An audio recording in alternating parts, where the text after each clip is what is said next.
तो hello what's up guys, स्वागत है आप लोग गार्डियन का ऐसे गॉब्लिन के एक और नए एपिसोड में, मतलब एपिसोड नंबर 4 में। तो गाइस मैं फिर से आ चुका हूँ इसके और एक नए एपिसोड का एक्सप्लेनेशन लेके, क्योंकि आपको भी ये एनिमे काफी ज्यादा पसंद आ रहा है और इसी साल इस एनिमे का सीजन 2 भी आने वाला है। तो जल्दी से जल्दी मैं इस एनिमे को खत्म करना चाहता हूँ, मतलब इसके सीजन 1 को। तो चलिए बिना टाइम छोड़े एपिसोड की तरफ बढ़ते हैं। डे 61 हम देखते गॉब्लो गॉब किसी के साथ शिकार करने आया होता है, लेकिन वो तभी नोटिस करते हैं कुछ इंसानों को जो कि भाग रहे कहीं पे। गॉब्लो गॉब किसी से कहता है तो चलो उनका पीछा करते हैं। गॉब्लो फिर मैं बता रहा होता है कि एक पॉइंट पे आके वो लोग रुक गए और मैंने अपने स्पाइडर थ्रेड स्किल का इस्तेमाल करके उनकी सारी बातें सुन ली।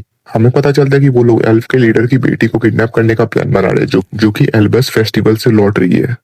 और गॉब्लो को ये भी पता चलता है कि किसी एल्फ ने ही इंसानों को ये इन्फॉर्मेशन लीक करके बताई है। हम देखते हैं गॉब्लो उसी जगह में इंतजार कर रहा होता है कि एल्फ की बेटी कब उस जगह से गुजरे। हम देखते हैं कुछ टाइम बाद जो होना था वही होता है। वो एल्फ प्रिंसेस उसी रास्ते से आती है और सारे के सारे इंसान उन पर टूट पड़ते हैं, उन लोग को मारने पीटने लगते हैं। लेकिन हमारा जो गॉब्लो होता है वो एन मौके पे आके उन लोगों को बचा लेता है और वो उन सारे के सारे एल्फ को भी रेस्क्यू कर लेते हैं। डे 62 कोबलो कह रहा होता है कि जिन 12 इंसानों को मैंने पकड़ा था उन लोगों को खा के मैंने उनकी एबिलिटीज ले ली, क्योंकि वो लोग ये एबिलिटीज अपने पास रख के क्या ही कर लेंगे। और फिर हम देखते हैं कुछ टाइम के बाद वो जो एल्फ की जो प्रिंसेस होती है ना, वो उठ जाती है। कोबलो उससे कहता है तो तुम उठ गई इतनी देर बाद।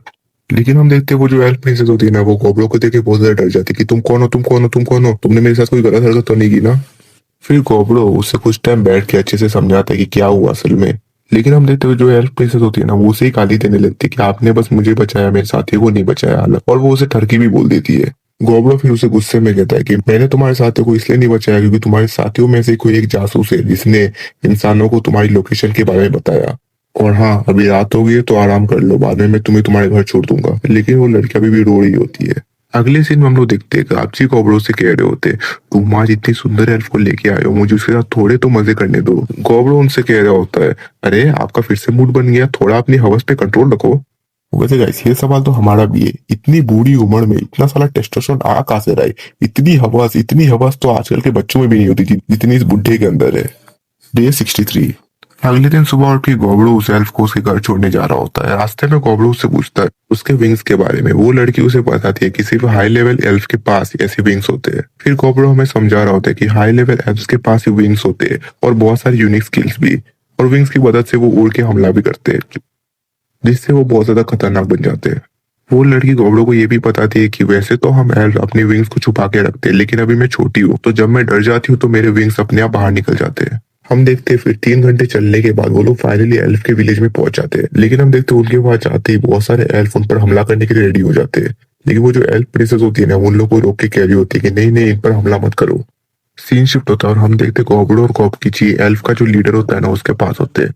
एल्फ के लीडर उन दोनों से कह रहे होते हैं, तुम लोगों ने मेरी बेटी की जान बचाई, इसके लिए तुम लोग का बहुत बहुत शुक्रिया। गोबड़ो सेल्फ लीडर से कह रहा होता है कि हमने आपकी बेटी की जान बचाई, तो इसके लिए क्या आप हमें कुछ इनाम दे सकते हैं? एल्फ लीडर कहते हैं हाँ बिल्कुल। गोबड़ो अपने मन में सोच रहा होता है कि ये जो हमें इनाम देंगे उससे पता चलेगा कि इनकी बेटी की असली कीमत क्या है। हम देखते हैं जो एल्फ के लीडर होते हैं वो गोबड़ो को एक फेल नॉट नाम का एक हिस्टोरिकल वेपन दे देते हैं। उसकी जो बेटी होती है वो उसे कह रही होती है, डैड आप इन लोगों को ये नहीं दे सकते। उसके डैड कहते हैं कि नहीं, इन लोगों ने तुम्हारी जान बचाई है। फिर कोबड़ो कहता है नहीं नहीं, आप गलत समझ रहे हो, मुझे ये नहीं चाहिए असल में। मैं तो बस ये देख रहा था कि आप अपनी बेटी से कितना प्यार करते हैं, पर मैं आपको कुछ कहना चाहता हूँ। कोबड़ो उनसे कहता है जो इंसान है ना, वो जल्दी हम पे भी हमला करने वाले। फिर हम देखते हैं एल्फ का जो लीडर होता है वो गोबड़ो के साथ हाथ मिला लेता है और हम देखते हैं वो गोबड़ो को बहुत सारे मिथ्रिल से बने वेपन्स भी देता है, जिसका एक ही मतलब कि वो लोग अभी साथ काम करने वाले हैं। सीन शिफ्ट होता है और हम देखते हैं जो एल्फ का जो लीडर होता है ना, वो गोबड़ो से पूछ रहे होते हैं कि गोबड़ो हमें एक बात बता सकते हो, हमने अपनी एक एल्फ की टीम भेजी थी जंगल में कुछ रिसर्च करने के लिए, लेकिन वो अभी तक आए नहीं, क्या तुम्हें उनके बारे में पता है? और वो उन लोग की बात कर रहे होते जिनका गोबड़ो ने पिछले एपिसोड में है गेम बजाया था। गोबड़ो कह रहे होते नहीं नहीं नहीं, मुझे इस बारे में कुछ आइडिया नहीं है। हम देखते जाने से पहले वो उन लोगों को काफी सारे गिफ्ट भी देते हैं। गिफ्ट मतलब अल्कोहल। गोबरो फिर अपने गुफा में आके कह रहा होता है, अरे यार ये अल्कोहल तो लाजवाब है, अब तो मुझे उस एल्फ लीडर के साथ रिलेशन अच्छे करने ही होंगे। डे 64 गोबरो उठ के कह रहा होता है, गोबे जल्दी उठ जाओ। गोबरो उठ के नोटिस करता है, एक्सेन इस भड़वे ने इसको भी पील डाला। गोबरो हमें बता रहा होता है कि सुबह सुबह एक गोबे थंपेयर वेरिएंट में इवॉल्व हो चुकी है, और यही नहीं, हमारे पास अभी 8 नए हॉबगॉब्लिन्स है। फिर कोबड़ो हमें बता रहा होता है कि गॉड ऑफ आइस की ब्लेसिंग की वजह से कोबे अभी इन्फिनिट अमाउंट में आइस प्रोड्यूस कर सकती है। जो कि बहुत यूजफुल है। फिर कोबरो उसे चश्मा पहनने के लिए भी कहता है क्योंकि इसके पास एक स्किल है जिसका इस्तेमाल करते हुए अगर किसी ने भी उसकी आंखों में देखा तो वो उसकी अदाओं में फिदा हो जाएगा। और एक और एक्स्ट्रा ब्लेसिंग की वजह से धूप से अभी इसको कुछ नहीं होगा। लेकिन पता नहीं क्यों इसकी शक्ल मुझे जानी पहचानी लग रही है। कोबरो में बता रहा होता है कि जो कॉप है ना वो भी हाफ अर्थ लॉर्ड बन चुकी है। मतलब उसकी स्ट्रेंथ इतनी ज्यादा है कि वो अर्थक्वेक भी ला सकती है। और वो ये भी पता लगा सकती है कि इस जगह पेड़ की जो रूट्स होती है ना रूट्स वो मजबूत होंगी। और वो ये भी कहता है जो होप्सातो है वो भी हाफ ब्लड लॉर्ड बन चुकी है, जिसका मतलब है वो अपने ब्लड को मैनिपुलेट करके अलग अलग तरह के वेपन्स बना सकती है। और वो ये भी कहता है कि इन लोगों के पास मेरे जैसे टैटू है और जहां तक मुझे लगता है इन टैटू से ही इन्हें पावर्स मिलती है। गाचू उधर आके कहते हैं अब तुम लोग बड़े हो चुके हो, अब तो मुझे तुम्हें नए नाम देने होंगे। होप्से का नाम होगा स्पेसी, गोबे का नाम होगा धामी, होप्साटो का नाम होगा ब्लड साटो और गॉफ का नाम होगा अर्थी और आखिरी में गॉबकिची का नाम होगा ओबड़किची। गोबरो कह रहा होता है अगर इंसानों ने हम पे हमला किया तो एल्फ के लीडर जरूर हमसे मदद मांगेंगे। फिर गोबरो सभी लोग को ईयर कफ देने लगता है ताकि वो लोग कांटेक्ट में रहे, लेकिन वो जो एल्फ होते हैं ना वो ईयर कफ लेने से मना कर रहे होते हैं। गोबरो कहता है अभी तो बस एक ही रास्ता बचा है और फिर वो उन लोगों के साथ ही घपाव करने लगता है। मतलब साले को और कोई रास्ता नहीं मिला।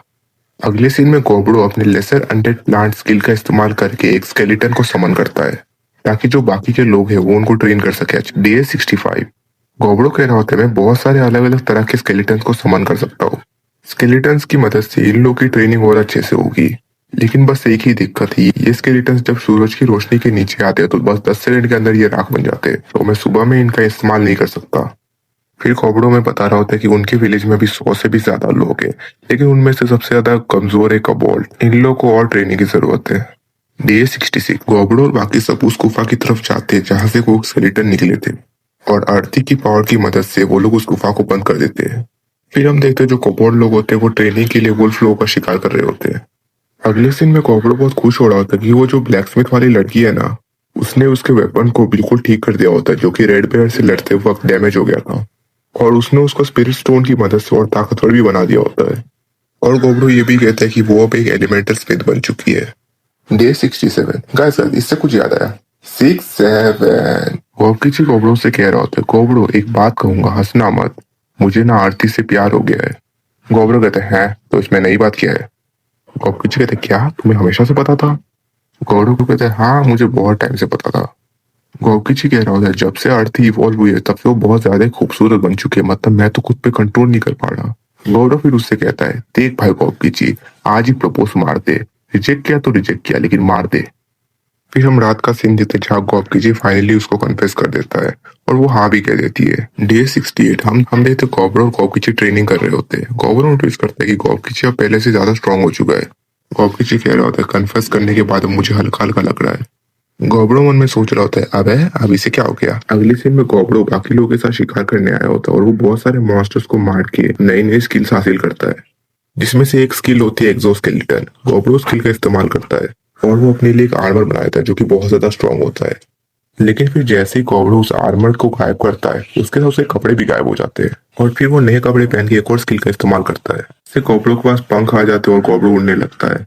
डे 69 क्योंकि बाहर बारिश हो रही थी इसलिए कोबरो गुफा के अंदर ही लाल बाल वाली लड़की के साथ ट्रेनिंग कर रहा होता है और जो वो ब्लैक स्मिथ वाली लड़की होती है उसने 2 एल्फ्स को अपना साइडकिक बना लिया होता है जिनका नाम होता है एली और किली, और वो लोग अपनी रिसर्च कर रहे होते हैं। और रात को गोबरो उन 2 लड़कियों की खाना बनाने में मदद कर रहा होता है। फिर गोबरो उस केमिस्ट लड़की के पास जाता है। वो लड़की उसे कह रही होती है मैंने ब्लैक स्केलेटन की हड्डी के बारे में बहुत रिसर्च करी है, लेकिन फिर वो गोबरो के साथ चिपकने लगती है। गोबरो कह रहा होता है इसके इरादे मुझे नेक नहीं लग रहे और उसे देख के बाकी की जो लड़कियां होती है वो भी गोबरो पे चढ़ जाती है। फिर गाइस तुमको पता है ये क्या होगा। डे 70 हम देखते कुछ एल्फ्स गोबरो की गुफा के पास आते हैं। अगले सीन में वो एल्फ्स गोबरो से मदद मांग रहे होते हैं क्योंकि इंसान पे जल्दी हमला करने वाले हैं। गोबरो उन लोगों से कहता है हाँ मैं तुम लोग की मदद जरूर करूंगा और हाँ अपने लीडर को ये ब्रेसलेट दे देना। फिर वो एल्फ्स वहां से चले जाते हैं। अगले सीन में गोबरो कह रहा होता है हाँ आज से हम लोग वॉरियर्स की एक स्क्वाड है। गॉबकिची पूछता कि ये क्या होता है। गोबरो कहते हैं मतलब हम लोग वॉरियर से सीधा बात, और हम लोग की टीम का नाम होगा बारा बेलम।